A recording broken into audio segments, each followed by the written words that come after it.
Hey, thanks for joining me back in the shop. A little while back I did a video on 7 different knife making books, and so I thought it would be a really good idea to do the same thing for blacksmithing. And so I've pulled out 7 blacksmithing books from my library, and I thought I would share those with you and just a little bit about each one of the books. These are books that are written by someone I think is really influential in the blacksmithing community or history.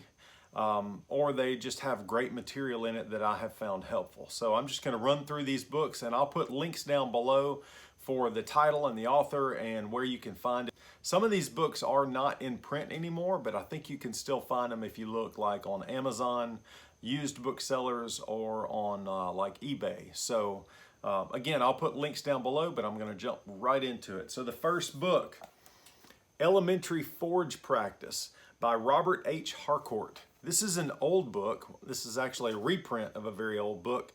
And this is a textbook that was used. The print date for this book is 1917. So that tells you about the time that it was being used. And this book starts off with kind of basic introductory material.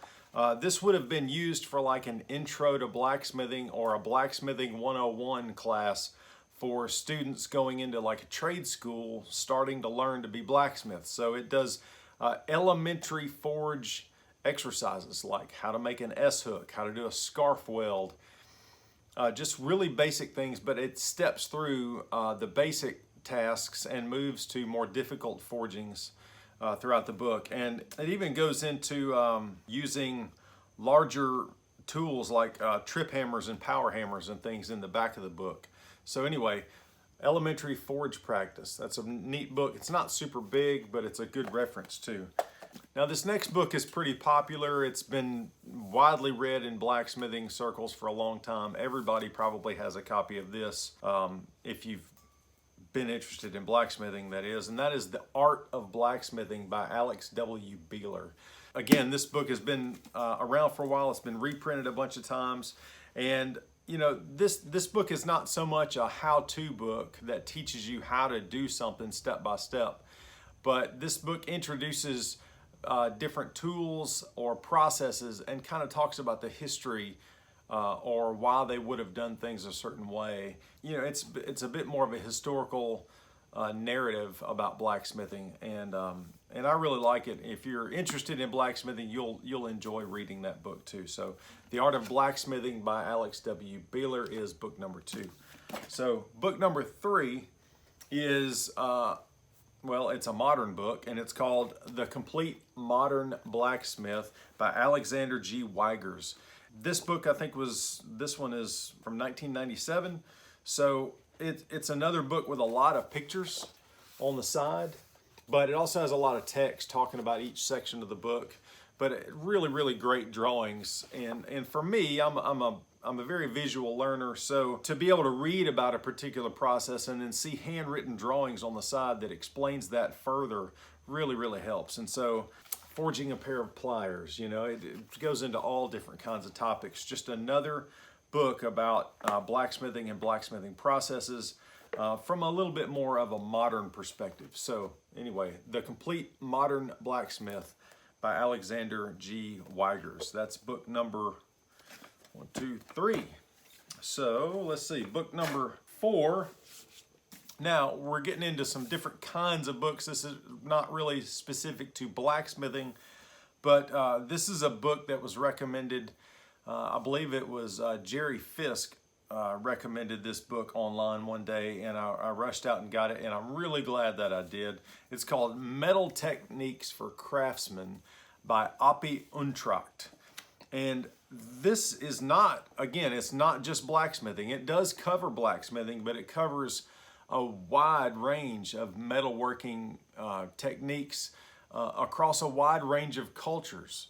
And so you see all kinds of different things in this book, not just forging, but embossing, metal casting, all kinds of repoussé work, you know, and it really goes into pretty good detail about the tools that are needed for each of these types of metal crafts, and goes into pretty intricate detail about some of the science behind what's happening in each of these types of metal manipulations. So anyway, really good book, a little bit more on the textbook side, but very, very worthwhile if you're interested in metalwork.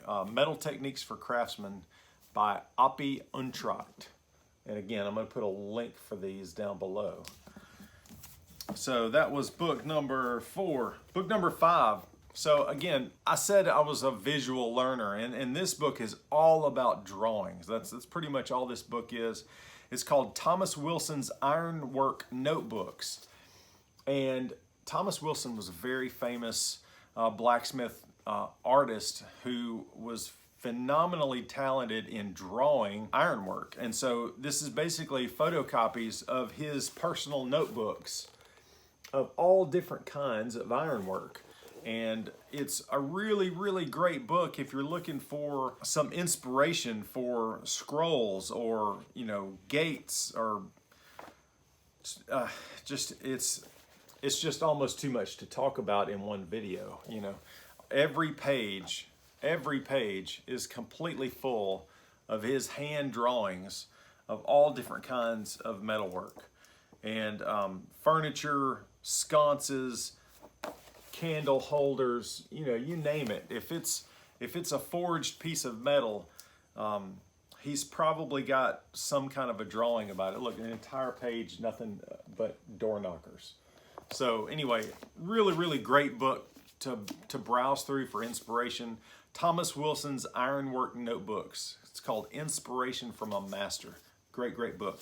Oh, this is a special one here. This is book number 6. If you've been around blacksmithing circles very long, you've heard the name Francis Whitaker. This is a book called Beautiful Iron, The Pursuit of Excellence by Francis Whitaker. Francis Whitaker was a very influential blacksmith who apprenticed under Samuel Yellin. And so Francis Whitaker was a very, very talented guy, and this is just pictures of work that he did with small, short descriptions below it, detailing some of the processes used for each piece. So a really significant book, in my opinion, in American blacksmithing, just because of who it was.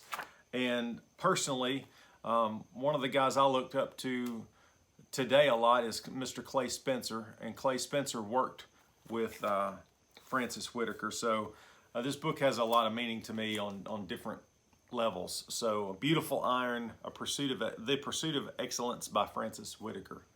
The last book I'm going to talk about is it's a compilation of books, and so it's called The Blacksmith's Journal, and there's a bunch of different editions of this, and so this is a compendium of different monthly newsletters. And what's great about this is that this is a really, really great how-to resource. If you look up old editions of the Blacksmith Journal, and you can go back and buy these reprints. You can buy like the entire year. This is 2003, and so this is like 12 different journals from the year 2003. Like I said, this is a very, very good how-to, and so there's a lot of drawings in these journals, and each one of the drawings goes into really, really precise detail about how to do a particular forging process. And it shows the order of operations, the stock size, the tools needed, and it's really, really well done. I only have this one year, year 2003. I believe I got this from Brent Bailey, if I'm not mistaken. I've been meaning to go back and buy some other reprints because they're so good.